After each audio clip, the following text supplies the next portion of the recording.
Fast-moving developments tonight. The second American infected with Ebola here at home, another nurse in Dallas. 29-year-old Amber Vinson, a member of the medical team that cared for Thomas Duncan, the Ebola patient who later died. Those images coming in just a short time ago, that nurse being rushed to the airport in Dallas to be flown to Atlanta, where she will now be cared for in a biocontainment unit.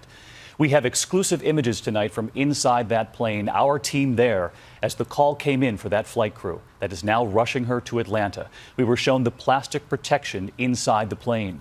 There are many questions tonight. This new nurse had flown across the country not knowing she was sick. Did authorities ever tell her that her colleague, that other nurse, had Ebola? Was she ever warned not to get on a plane?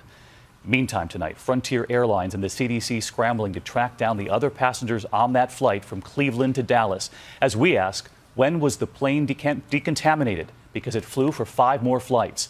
President Obama speaking moments ago, convening an emergency meeting at the White House, and one Dallas official saying tonight they are preparing for more possible Ebola cases, calling it a very real possibility. We do have team coverage here this evening, and we begin in Dallas with ABC's Tom Llamas tonight. Tom, good evening. David, good evening. We're told Amber Vinson is ill, but not seriously ill. The CDC deciding today 2 Ebola patients at this general hospital, too many. Amber Joy Vinson in a full hazmat suit tonight, walking onto that high-tech biocontainment plane heading to Atlanta. The Associated Press reporting she had close contact with Thomas Eric Duncan, inserting catheters, drawing his blood. No word yet on exactly how she became infected. This is a heroic person, a person who dedicated her life and is dedicating her life to helping others and is a servant leader. This is a person with their life before them. Last Friday, 2 days after Duncan died, Amber Vinson flying to Cleveland to visit her mother and plan her wedding. But while she was there, back in Dallas, her fellow nurse, Nina Pham, developing a fever, going to the hospital, diagnosed with Ebola.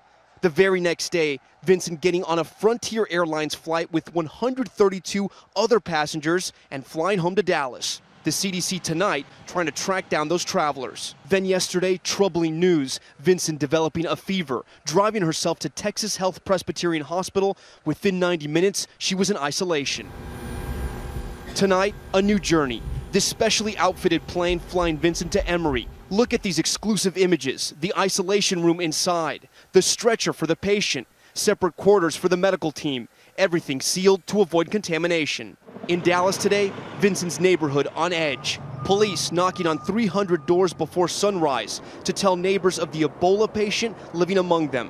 Juan Quesada had an officer on his doorstep at 6 a.m. When I read here that the likelihood of contracting Ebola is extremely low, it kind of concerns me because right now it's knocking on my door. Tonight, those 75 healthcare workers who treated Duncan still being monitored. The Dallas mayor warning more Ebola cases could emerge. It may get worse before it gets better, but it will get better.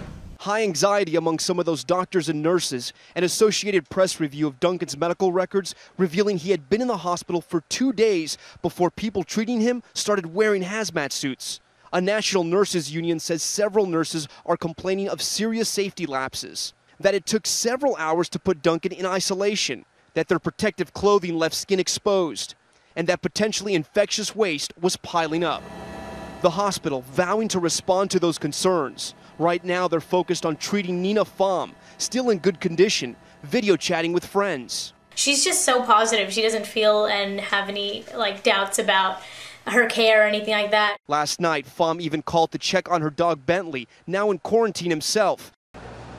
And David, tonight, besides the CDC's special Ebola response team, experts from Emory University have flown in just to treat Nina Pham. David? Tom Llamas leading us off tonight. Tom, thank you.